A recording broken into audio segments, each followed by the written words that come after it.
श्रीमते रामचन्द्राय नमः। श्रीसीतानाथसमारम्भां श्रीरामानन्दार्यमध्यमाम् अस्मदाचार्यपर्यन्तां वन्दे श्रीगुरुपरम्परां। वन्दं गुरुपदकञ्जकृपासिन्धुनरूपहरि महामोहतमपुञ्ज जासुवचनरविकर्णिकर हरिशरणम। तो जैसा कि कल की कथा में हम लोग श्रवण कर रहे थे श्री महाराज जी के स्वभाव के विषय में और महाराज जी की सहनशीलता के विषय में।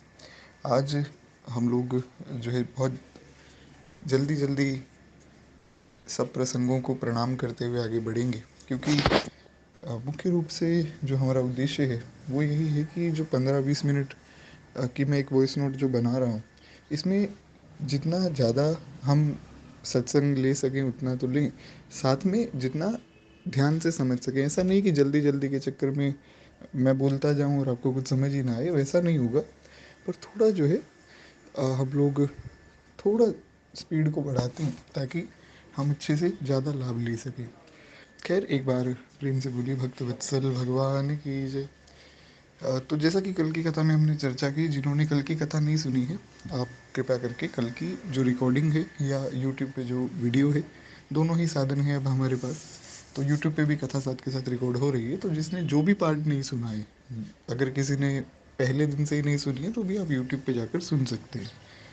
तो आज हम आगे बढ़ते हैं। आशा करता हूँ आपको कल की कथा सब याद होगी। कहते हैं श्री महाराज जी की ये स्वाभाविक प्रकृति थी कि अपने धन, वस्तु, समय एवं विचार आदि के द्वारा प्राणी मात्र का जो है उनकी आवश्यकता अनुसार विविध प्रकार से सदैव हित करते थे। महाराज जी के पास जो होता था वो दूसरों को दे देते थे कि भैया इससे तुम्हारा अगर हित होता हो तो तुम ये ले लो।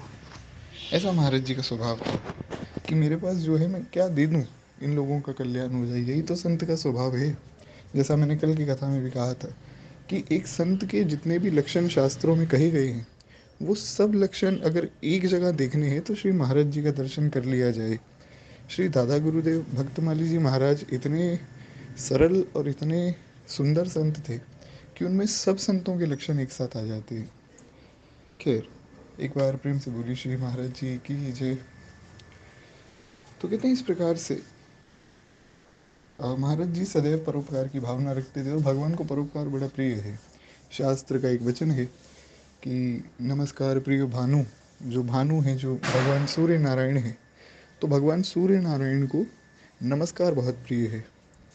उसके बाद भगवान शंकर को जो है जल का अभिषेक बहुत प्रिय है। इसीलिए हम देखते हैं ना, मंदिर में, शिवालय में जल धारा बनी होती है, तो उस पर निरंतर जल भगवान शंकर के ऊपर चढ़ाया जा रहा है। और इसी प्रकार जो है भगवान गणेश, तो श्री गणेश जी महाराज को मोदक बहुत प्रिय है, लड्डू लड्डू बहुत प्रिय है। तो इस प्रकार सब देवताओं के विषय में वर्णन किया गया। माता जो हैं हमारी श्री पराम्बा भगवती माँ पार्वती, उन्हें स्तुति बहुत प्रिय है। अभी नवरात्रि का समय जो है पूर्ण हुआ, कल विजयदशमी पूर्ण हुई और कल एकादशी है 14 अक्टूबर की। जो लोग एकादशी रखते हैं, ध्यान रखिएगा, कल आपको एकादशी का व्रत करना है। और उसके बाद हमारा कार्तिक मास आ रहा है, सबसे प्रिय मास। खैर, कार्तिक मास की कथा शायद इस बार ना हो पाई, शायद, अभी पक्का नहीं है। अभी कुछ भी पक्का नहीं है, क्या पता मैं कार्तिक मास के दिन कार्तिक मास की कथा रिकॉर्ड करके भेज दूँ।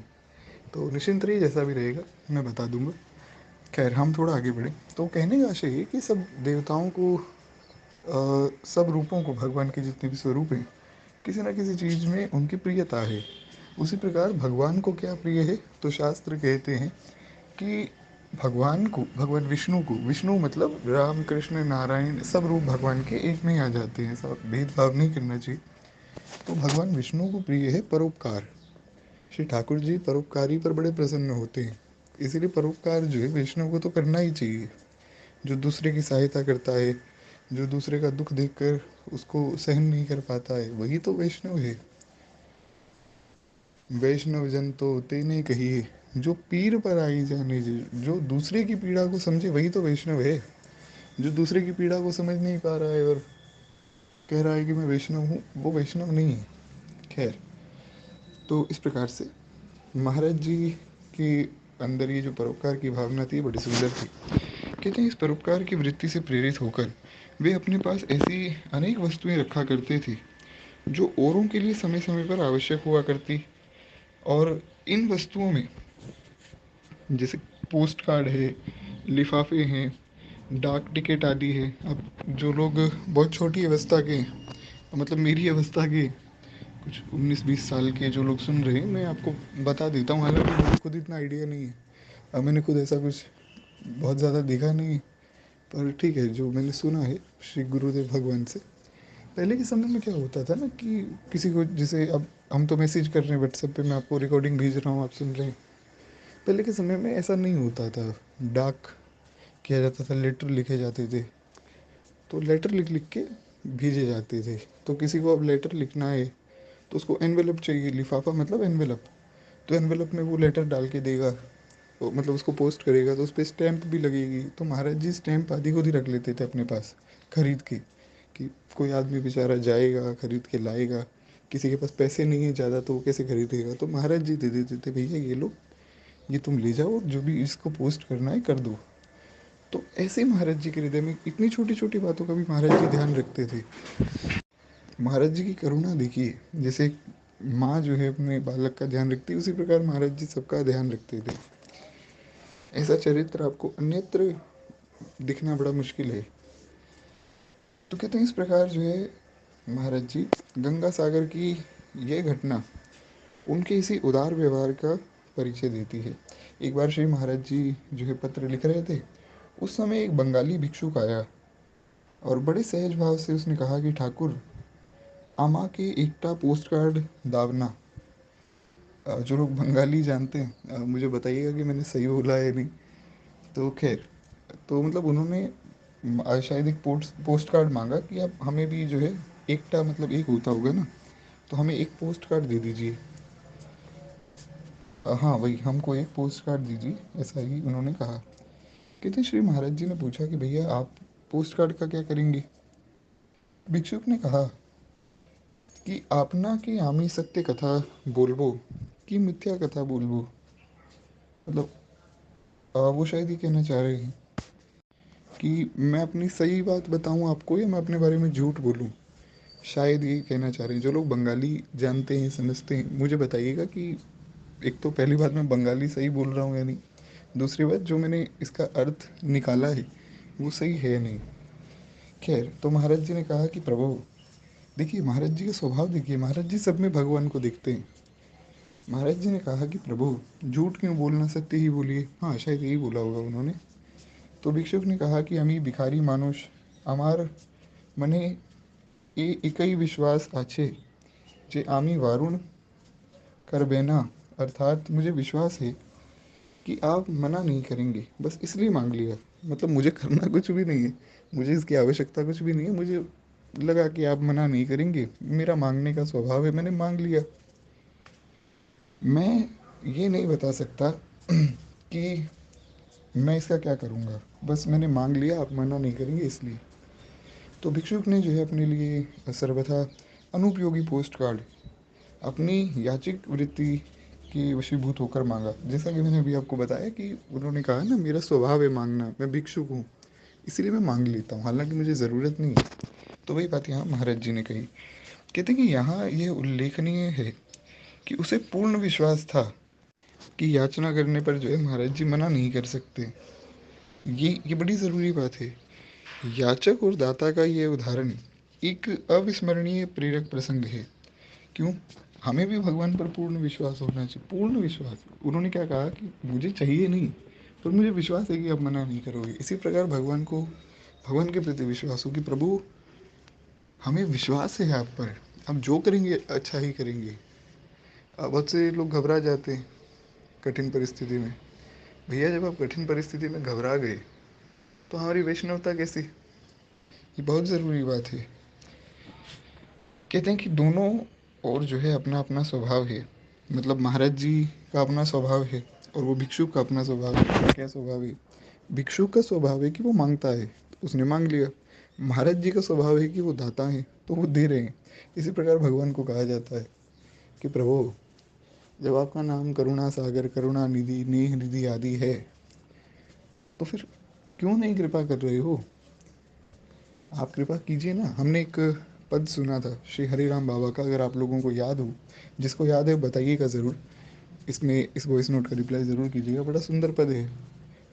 बनो इतने न निर्मोही, दया सागर कहते हो, सभी के दुख हरते हो, मुझे फिर क्यों सताते हो। कितनी सुंदर बात कही हरिराम बाबा ने। बनो इतने न निर्मोही, दया सागर कहते हो। अरे प्रभु, जब आपको इतना जो है मोह रखना ही नहीं है हमसे, तो फिर दया सागर क्यों कहते हैं लोग आपको? जब दया करनी नहीं है तो महाराज दया सागर क्यों कहलाते हो?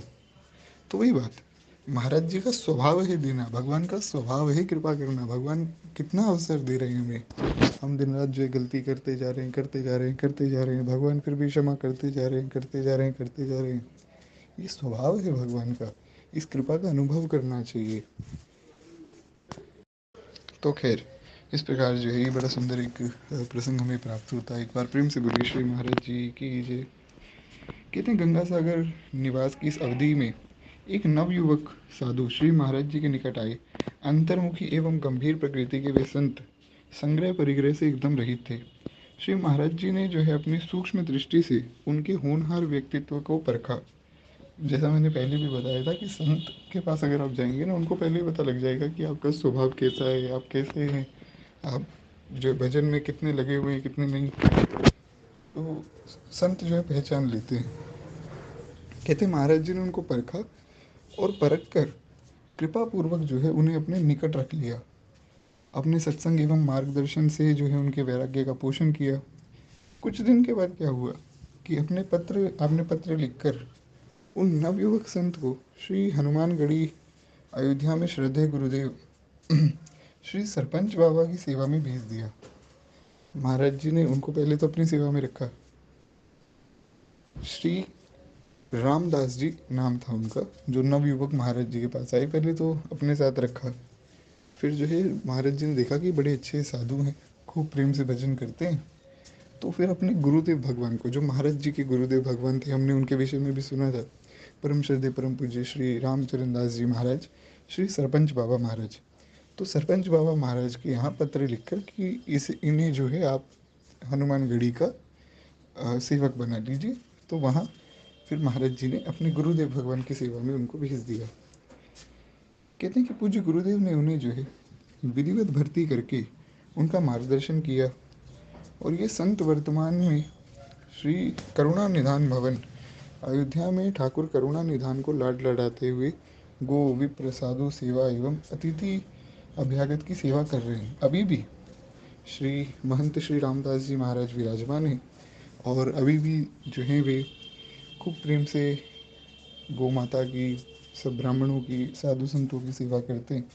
और करुणा निधान भवन अयोध्या जी में एक स्थान है, करुणा निधान भवन, वहाँ पे वे महाराज अभी भी सेवा कर रहे हैं। कहते हैं कि स्वनाम धन्य महंत श्री रामदास जी महाराज संगीताचार्य के नाम से आप जाने जाते हैं। इनको संगीताचार्य के नाम से भी जाना जाता है। खैर, एक बार प्रेम से बोलिए भक्तवत्सल भगवान की जय। कहते हैं कि गंगा सागर तीर्थ में श्री महाराज जी को श्री कपिल भगवान की कृपा से अनेक अनुभूतियाँ प्राप्त हुई, और वहाँ जो है कई प्रेरक घटनाएं घटी, जिनमें श्री महाराज जी की उदारता और पर दुख को हरने का एक भाव, सहजता, सरलता एवं अपूर्व सेवा भाव, ये सब जो है इनकी अभिव्यक्ति होती है। इसमें तो कुछ विस्तार करने की आवश्यकता नहीं, आशा है आप समझ गए होंगे। इस प्रकार जो है ईस्वी सन 1947, शायद 1947, हाँ ये 7 ही होता है ना, हाँ ठीक है। तो 1947 एवं सन 1953, 1947 से लेके 1953 तक 2 बार महाराज जी 6-6 महीने के लिए गंगा सागर में सेवा करने के लिए आप अयोध्यापुरी से वापस आ गए। हमने पूरी कथा सुनी थी, किस प्रकार हनुमानगढ़ी में नियुक्ति होती है, किस प्रकार हनुमानगढ़ी में जो है जो महंत होते हैं उनको चुना जाता है, जो पुजारी होते हैं। और उसके बाद जो है 6 महीने हनुमानगढ़ी में सेवा करते हैं, 6 महीने फिर वे लोग श्री गंगा सागर में कपिल भगवान के मंदिर में सेवा करते हैं। ये पूरी कथा मैंने आपको पहले ही सुनाई थी। आशा करता हूँ आप लोगों को अभी भी याद है ये सब घटनाएं कि क्या क्या होता है, कैसे कैसे होता है। हमने ये भी सुना था महाराज जी प्रथम बार हनुमानगढ़ी में सेवा में नियुक्त हुए थे 1946 में। 1947 में गंगा सागर आ गए। दूसरी बार महाराज जी हनुमानगढ़ी के पुजारी बने 1952 में, और 1953 में गंगा सागर आ गए। तो यहाँ तक आप लोगों को सब कुछ समझ आया होगा, ऐसी मैं आशा करता हूँ। खैर, तो महाराज जी ने कहा अब गंगा सागर की सेवा तो पूरी हो गई, तो फिर वापस अयोध्या जी आ गए और श्री धाम अयोध्या में पुनः जो है अपने गुरुदेव भगवान की सेवा में रहने लगे। चरित्र लेखन क्रम में इन दोनों अवधियों को मिलाकर एक साथ लिया गया है।